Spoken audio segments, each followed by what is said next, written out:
Halo semuanya, pada video kali ini saya akan membuat animasi kasus topik pertemuan 1 dan 2 tugas mandiri Medtopel. Dengan saya, Tita Teresa Ginting, dengan NIM 1120221010, Prodi Sarjana Gizi. Baik, hal pertama yang perlu diketahui yaitu mengenai penelitian. Nah, perubahan besar dalam dunia kesehatan dimulai dari satu hal, yaitu penelitian. Dengan penelitian, kita bisa memahami pola makan, mengatasi masalah gizi, dan menemukan solusi yang terbaik. Penelitian juga memiliki beberapa jenis-jenis, di mana penelitian terus berkembang untuk memberikan jawaban yang akurat. Ada berbagai jenis penelitian seperti penelitian eksploratif, kemudian penelitian deskriptif, dan penelitian eksperimental. Setiap penelitian ini harus sistematis, objektif, dan berbasis bukti. Hal yang perlu kita ketahui adalah sebelum melakukan penelitian sudah pasti kita harus menemukan satu masalah. Sumber masalah penelitian bisa berasal dari laporan riset, data kesehatan, atau fenomena yang kita lihat di sekitar kita.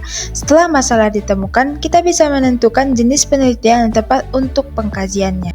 Sekarang waktunya untuk latihan. Yuk kita mulai. Baik, untuk contoh soal yang pertama, seorang peneliti ingin mengetahui hubungan antara asupan vitamin C dan kejadian anemia pada remaja putri. Desain penelitian apa yang paling tepat digunakan untuk tujuan ini? A. Studi potong lintang atau cross-seksional. B. Studi kohort prospektif. C. Studi kasus kontrol. D. Uji klinis acak atau random control trial. Jawaban yang paling benar adalah jawaban B. Studi potong lintang atau cross-seksional, di mana desain penelitian yang tepat untuk mengkaji hubungan antara asupan vitamin C dan kejadian anemia pada remaja putri adalah studi potong lintang atau cross-seksional. Desain ini memungkinkan peneliti untuk mengukur variabel paparan asupan vitamin C dan variabel hasil, yakni kejadian anemia, secara simultan pada satu waktu tertentu, sehingga dapat dianalisis hubungan antara keduanya. Beberapa penelitian terdahulu telah menggunakan desain cross-seksional untuk mengkaji hubungan asupan vitamin C dengan kejadian anemia pada remaja putri. Kemudian, soal yang kedua, seorang peneliti ingin mengetahui efektivitas program intervensi gizi terhadap peningkatan status gizi balita di suatu desa. Desain penelitian apa yang paling tepat untuk digunakan? A. Studi potong lintang atau cross-seksional. B. Studi kohort retrospektif.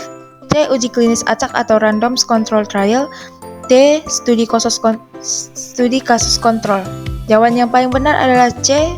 Uji klinis acak atau random control trial, di mana uji klinis acak atau random control trial adalah desain penelitian eksperimental yang dianggap sebagai standar emas untuk menilai efektivitas intervensi. Dalam konteks ini, peneliti dapat membagi balita secara acak ke dalam dua kelompok, di mana satu kelompok menerima intervensi gizi sementara kelompok lainnya tidak. Dengan membandingkan hasil antara kedua kelompok, peneliti dapat menentukan efektivitas program intervensi tersebut.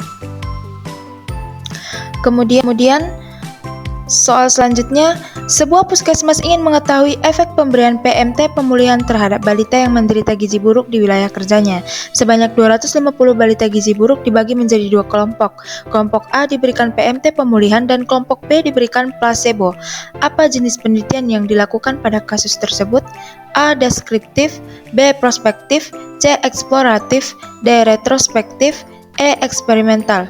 Untuk jawaban yang benar yaitu E. Eksperimental, di mana penelitian eksperimental adalah penelitian yang memberikan perlakuan kepada subjek penelitian. Hasil intervensi dari penelitian kemudian dibandingkan dengan kelompok yang tidak diberikan intervensi. Untuk selanjutnya soal nomor 4. Dalam penelitian tentang pola makan dan status gizi anak sekolah dasar, seorang peneliti menemukan bahwa sebagian besar anak hanya mengonsumsi makanan ringan, tinggi gula, dan rendah protein di saat sekolah. Ia ingin mengetahui dampak dari kebiasaan ini terhadap status gizi mereka. Masalah penelitian apa yang diidentifikasi dari kasus di atas? A. Kurangnya konsumsi makanan yang bergizi seimbang di kalangan anak sekolah dasar. B. Faktor ekonomi sebagai penyebab utama pola makan tidak sehat pada anak sekolah dasar. C. Hubungan antara tingkat pendidikan orang tua dengan pola makan anak sekolah dasar. D. Pengaruh media sosial terhadap kebiasaan makan anak sekolah dasar.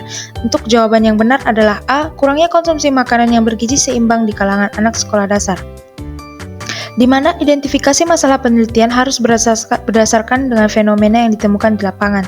Nah, dalam kasus ini, anak-anak lebih banyak mengonsumsi makanan yang tinggi gula dan rendah protein yang menunjukkan masalah dalam keseimbangan gizi mereka. Oleh karena itu, pilihan A adalah jawaban yang paling tepat. Kemudian untuk soal selanjutnya yaitu seorang ahli gizi yang bekerja di puskesmas menemukan bahwa banyak balita mengalami gizi kurang meskipun telah diberikan makanan tambahan dari program pemerintah. Dia ingin mencari tahu penyebab fenomena ini untuk meningkatkan efektivitas program. Dari mana ahli gizi tersebut mendapatkan sumber penemuan masalah penelitian? A. Studi literatur dan jurnal penelitian terdahulu.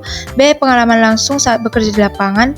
C. Data dari Badan Pusat Statistik atau BPS tentang status gizi balita. D. Referensi dari buku teks akademik. Untuk jawaban yang benar adalah B. Pengalaman langsung saat bekerja di lapangan, di mana masalah penelitian dapat ditemukan dari berbagai sumber termasuk pengalaman langsung di lapangan. Dalam kasus ini, ahli gizi menyadari adanya masalah gizi kurang meskipun ada intervensi program yang diperoleh dari pengamatannya saat bekerja. Oleh karena itu, sumber utama masalah penelitian berasal dari pengalaman kerja langsung. Kemudian, soal selanjutnya, seorang mahasiswa gizi ingin meneliti efek pemberian makanan terhadap tambahan berbasis protein terhadap peningkatan berat badan anak yang dengan gizi kurang. Ia berencana menggunakan metode eksperimen dengan kelompok kontrol dan intervensi. Tipe masalah penelitian yang digunakan dalam kasus ini adalah A. Deskriptif, B. Eksperimental, C. Korelasional, D. Kualitatif.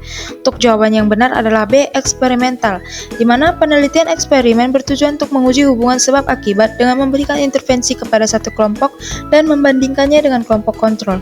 Dalam kasus ini, peneliti ingin mengetahui efek pemberian makanan tambahan terhadap berat badan anak, sehingga tipe penelitian yang digunakan adalah eksperimental. Berikut adalah daftar pustaka yang saya gunakan untuk membuat soal, dan terima kasih sudah menyimak video kali ini.